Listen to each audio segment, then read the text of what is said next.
वक्त कभी रुकता नहीं, तो चले वक्त के साथ, देखते रहे हर वक्त द टाइम्स नेशन 14। नमस्कार, आदाब। मैं हूं अतर काज़मी और आप देख रहे हैं द टाइम्स नेशन। आज खुशी का मौका है और इस वक्त हम यूनिटी कॉलेज में मौजूद हैं।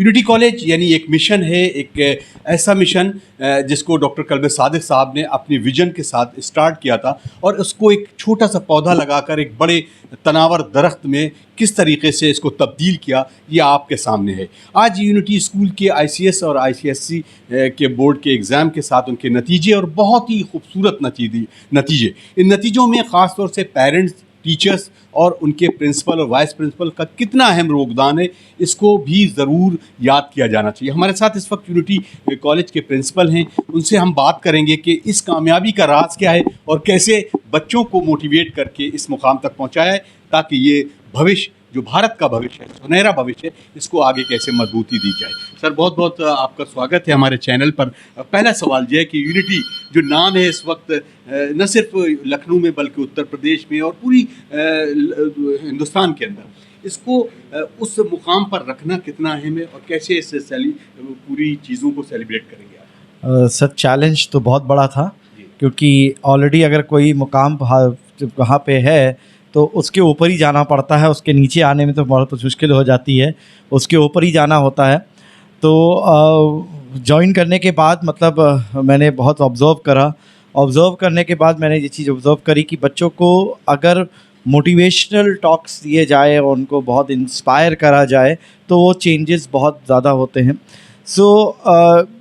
मैंने यही सिंपल सी स्ट्रैटेजी अपनाई जो मैं हमेशा करता चला आ रहा हूँ कि मैं इंटरेक्शन बहुत करता हूँ बच्चों से, और इंटरेक्शन में मैं उनसे जानने की कोशिश करता हूँ उनको कहाँ पे कमी आ रही है, किस तरह की प्रॉब्लम्स आ रही हैं, और उनको काउंसलिंग सेशंस देने की कोशिश करता हूँ, पूरे क्लास को देने की कोशिश करता हूँ। 1-to-1 एंड में अगर कोई बच्चा आता है तो उसको मैं मोस्ट वेलकम करता हूँ, पर मैं क्लासेस में जा कर के कभी भी इन बिटवीन जा कर के कोई भी लेक्चर ले लिया या कोई भी मोटिवेशनल टॉक दे दिया या उनको कोई इंस्पिरेशनल स्टोरी सुनाई उनको, तो उससे बहुत ज़्यादा चेंजेस आया बच्चों के अंदर कि हमें भी कुछ हासिल करना है। बच्चे डिसिप्लिन्ड हैं, बच्चे मेहनती हैं, और बच्चों में कुछ जज्बा देखा मैंने काम करने का, मेहनत करने का। बस उसको थोड़ा सा नरिशमेंट चाहिए था, उसको थोड़ा सा पॉलिशिंग चाहिए थी, और मैंने उस पॉलिशिंग और नरिशमेंट पे वर्क करा और रिज़ल्ट हमारे सामने है। तो सर ने एक बहुत अच्छी बात की जिसको हम शेर में कह सकते हैं आपके साथ, कि बुलंदियों पे पहुंचना कोई कमाल नहीं, बुलंदियों पर ठहरना कमाल होता है। और इससे बुलंदियों पर ठहरने का यानी इससे ऊपर जाने का एक बेहतरीन नतीजा ये होगा कि सर की जो मेहनतें हैं उसको आगे बढ़ा जाए, ख़ास रिपोर्ट के साथ, क्योंकि ये रिपोर्ट आपके लिए बहुत ज़रूरी है। ये रिपोर्ट पेश करते हैं और उसके बाद फिर आपको मुबारकबाद उन तमाम पेरेंट्स के लिए जिनके बच्चों ने कामयाबी नुमाया नंबरों से हासिल की है। ICSE और ISC इम्तिहानात के नताइज आने के बाद स्कूलों में 90% से ज़्यादा नंबर हासिल करने वाले तलबा के लिए एजाज़ी तकारीब का सिलसिला जारी है। इसी कड़ी में यूनिटी कॉलेज हुसैनाबाद में नुमाया कामयाबी हासिल करने वाले तलबा के लिए एक पुरशुकोह एजाज़ी तकरीब का इनेकाद किया गया, जिसमें 90% से ज़्यादा नंबरों से कामयाबी हासिल करने वाले तलबा को फूल पेश करते हुए उनकी मेहनत और लगन को सराहा गया। और इस मौके पर स्कूल इंतजामिया, असातिज़ा और वालिदैन ने इन बच्चों के बेहतर मुस्तकबिल के लिए दुआएं भी तलब की। आप देखिए कि वालिद मरहूम कल्बे सादिक साहब ने जिस खुलूस से तौहीदुल मुस्लिमीन ट्रस्ट बनाया और यूनिटी कॉलेज बनाया, यूनिटी मिशन स्कूल बनाया, यूनिटी ITI बनाया, और एहराज मेडिकल कॉलेज में भी जो उनकी खिदमत हैं उससे कोई इनकार नहीं कर सकता। और वो ऐसी शख्सियत हैं कि उन्होंने इतने इदारे बनाए, कॉलेजेस बनाए, ट्रस्ट बनाए, लेकिन अल्लाह गवाह कि उन्होंने अपने लिए 1 इंच ज़मीन भी नहीं ख़रीदी।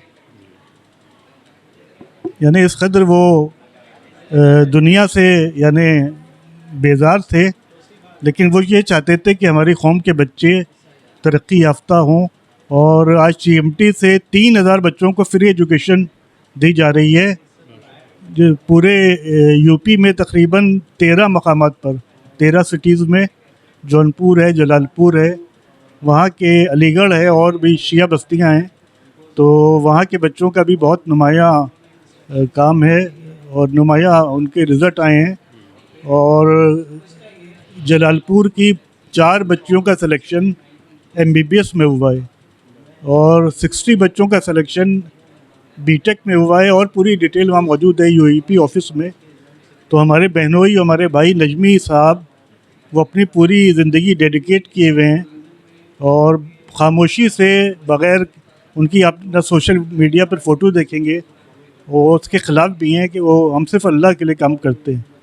तो उनकी मेहनत है, ईमानदारी है, दयानतदारी है कि आज ये मिशन माशाल्लाह बहुत अच्छा चल रहा है और हज़ारों बच्चे TMT से, यूनिटी मिशन से, MU कॉलेज से निकल कर पूरी दुनिया में फैल गए हैं और कौम और मिल्लत का नाम रोशन कर रहे हैं। बहुत खुशी हो रही है और अल्हम्दुलिल्लाह हमारे बच्चे ने जो है वो टॉप किया है, अच्छे 99% लाया है हाई स्कूल में। और अलबत्ता हमें उसकी जो मेहनतें थी, हमें उम्मीद भी थी और हम हमेशा उससे ये उम्मीद रखते थे कि वो उतना लाएगा ये परसेंटेज इंशाल्लाह, और आइंदा भी इंशाल्लाह आप लोगों की अगर दुआएं रहीं। लेकिन जो ख़ुद हमारे बच्चे ने भी अभी कहा और मैं भी ये ताकीद करूँगा दूसरे बच्चों के लिए, आमतौर पे होता है कि स्टूडेंट्स ये सोचते हैं कि हम क्लास के बाद मसलन कोचिंग के ज़रिए या ट्यूशन के ज़रिए अगर कुछ समझ में नहीं आया तो उसे हल कर लेंगे, और जब उन्हें ये उम्मीद रहती है कि कहीं और हल कर लेंगे तो फिर वो क्लास में वो फोकस नहीं दिखा पाते। हाँ, वो तवज्जो नहीं रहती है। लेकिन ये हमें तवज्जो देनी चाहिए कि जो कुछ हमें क्लास में उस्ताद से मिल रहा है वो कहीं और नहीं मिल सकता है, कहीं नहीं मिल सकता है। लिहाजा हम पहला हमारा जो है तवज्जो होना चाहिए कि हम स्कूल में पूरी तरह से ज़हनी तौर पे हाज़िर रहें, जो टीचर पढ़ा रहा है, उस्ताद पढ़ा रहा है उसे हासिल करें, और अगर कहीं पे कोई हमारे लिए बात समझ में नहीं आ रही है, मसला पेश आ रहा है, तो फिर वहीं पे ख़ुद उस्ताद से हल करने की कोशिश करें। और इंशाअल्लाह अगर इस तरह इस पे हम तवज्जो रखेंगे, और वालिदैन को भी ज़रूरी है कि सिर्फ स्कूल के हवाले न छोड़ दें बच्चों को, यानी ख़ुद वो भी ज़िम्मेदार हैं, यानी स्कूल में स्कूल के टीचर्स, मैनेजमेंट ज़िम्मेदार हैं, उसके बाद फिर हम वालिदैन ज़िम्मेदार हैं अपने बच्चों की तरबियत के लिए, तालीम के लिए। यानी हम भी वक्त दें उन्हें, उनसे सवाल करें स्कूल में उन्होंने क्या पढ़ा। जब तक हम ये अपने को ज़िम्मेदार नहीं मानेंगे, बच्चा हमारा आगे नहीं जा सकता। जी, असल में इंग्लिश लिटरेचर जैसे सब्जेक्ट में मुझे बहुत दिलचस्पी थी, तो सभी सब्जेक्टों में मैंने बराबर टाइम दिया, सबको सही से पढ़ा, और टीचर्स से डाउट सॉल्व होते थे तो उनसे मैं पूछता था, कोई परेशानी होती थी मैं फ़ौरन वहीं क्लियर कर लेता था, क्लास में फ़ोकस करता था।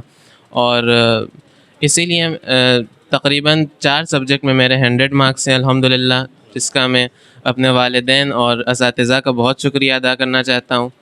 जी, तो अभी फ्यूचर का क्या प्लान है? अभी तो खैर स्टेप बाय स्टेप है। जी, फ़िलहाल इंजीनियरिंग करने के लिए सोचा है, JEE। जी, सबसे पहले तो सुबह जब स्कूल जाते थे वहाँ पे फ़ोकस करना बहुत ज़रूरी है, वहीं पे सही सभी चीज़ों को सही से समझना, ये चीज़ हमने इस पे गौर की और हमेशा क्लास पे फ़ोकस किया।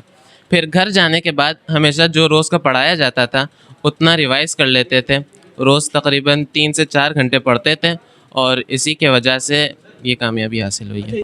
बहुत ज़्यादा खुशी है, परवरदिगार का शुक्र है बहुत ज़्यादा कि उसने इतनी बड़ी खुशी अता की है। इसमें बच्चे की मेहनत है बहुत ज़्यादा, टीचर्स का मोटिवेशन रहा, और घर में भी उसको पुरसुकून माहौल देने की कोशिश की गई ताकि वो अच्छे से अपने स्टडी के ऊपर फोकस कर सके। और एक बहुत अहम है कि बच्चों के लिए आजकल रोक और ज़्यादातर सोशल मीडिया है और तमाम ज़राए हैं जिसके ज़रिए इंसानी ज़हन है भटक सकता है, बच्चा भी इस उम्र में होता है, तो उसको कैसे मैनेज किया और क्या मैसेज होगा उन पेरेंट्स के लिए कि जो अपने बच्चों को इस लेवल तक पहुंचाने के लिए? इसमें पेरेंट्स को खुद इन्वॉल्व रहना चाहिए, देखना चाहिए कि बच्चा क्या देख रहा है, क्या कर रहा है, और उससे पूछना चाहिए कि अभी यानी क्या कर रहे थे, या इस तरह के सवालात, ताकि पता चल सके कि बच्चा किस चीज़ में बिज़ी है, और फिर उसके ज़रिए उसको हिदायत कर सके, मोटिवेट कर सके। 97.75। नहीं, I am satisfied with my marks. And secondly कि पहली बात तो ये कि आपको कौन सी यूनिवर्सिटी मिल रही है, so it can not be depend on your marks first. तो जो अभी है उसके लिए भी I am so happy that I have make my parents, my family, my teachers, my school to feel proud. मेरा समझ से कि बच्चों का सोशल मीडिया से थोड़ा दूर रहें तो ये अचीव कर सकते हैं, कोई बड़ी बात नहीं है। हम तो यही कहेंगे कि हाँ बच्चियों को भी मतलब आगे बढ़ने का मौका देना चाहिए। बहुत से घर में होता नहीं है बच्चों को, मतलब लड़कियों को ख़ास तौर पर मतलब घर ही में रखा जाता है कि नहीं वो लड़कियाँ तो घर के काम के लिए ज़्यादा बनी हैं, एजुकेशन के लिए नहीं बनी है, लेकिन ऐसा नहीं है, लड़कियों को भी मतलब अच्छी तालीम देनी चाहिए। मेरा 97 है मैथ्स में, फिज़िक्स में 96 है और केमिस्ट्री में 93 है। केमिस्ट्री में कम है, 93 नहीं मतलब सबसे कंपैरेटिवली कम है। 96.25% PCB। Yes sir. नीट की तैयारी चल रही नहीं sir civil services. Civil service. Yes sir. Good, तो यानी ग्रेजुएशन में जा रहे हैं, बीएससी करना है। नहीं सर BCA करेंगे फिर सिविल सर्विसेज की प्रिपरेशन। सर कंप्यूटर में इंटरेस्ट है। अच्छा, कंप्यूटर का में। यस सर इंटरेस्ट है। तो इससे पूरी जर्नी को आप किसको क्रेडिट देंगी और कैसे आप उसको सर लोगों के लिए आप मैसेज करेंगे? सर मेरे टीचर्स को, मेरे पेरेंट्स को, लेकिन सर जो सबसे इम्पॉर्टेंट चीज़ है वो हार्ड वर्क है sir. Without hard work nothing is possible. Yes sir. Waliya Fatima. Hiba Zahra. Yes sir. Waliya Fatima 96.25%। दोनों से जी। आप भी स्ट्रीम PCB पीसीबी क्या प्लानिंग है? नीट। नीट अभी इस बार जी। प्रिपरेशन चल रही है? जी कितनी उम्मीद है?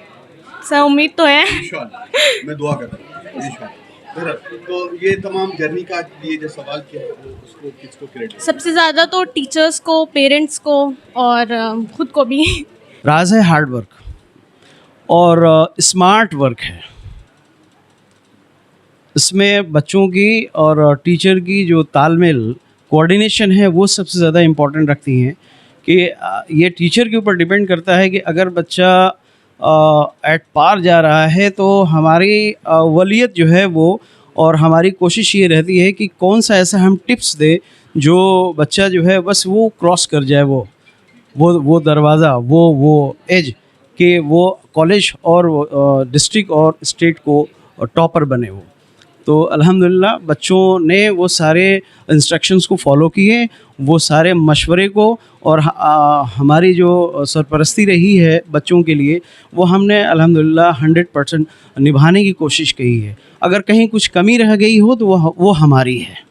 सफ़र कोई भी हो उसमें अड़चनें आती हैं, लेकिन अड़चनों को कैसे दूर किया जाए। आपने ये रिपोर्ट देखी, इसमें बच्चों के तालीमात को लेकर किस तरीके से पेरेंट्स के जोश और वलवले और स्कूल की अपनी कारकर्दगी शामिल थी। यूनिटी स्कूल ने जिस तरीके से बच्चों ने नुमाया नंबरों से कामयाबी हासिल की, उम्मीद करते हैं कि मुल्क के हर बच्चे इसी तरीके से लगन के साथ आगे बढ़ेंगे और अपनी एजुकेशन को आगे बढ़ाकर इस मुल्क का नाम रोशन करेंगे। अतर काज़मी की ये ख़ास report, the times nation, Lucknow. देखते रहें हर वक्त द टाइम्स नेशन 14।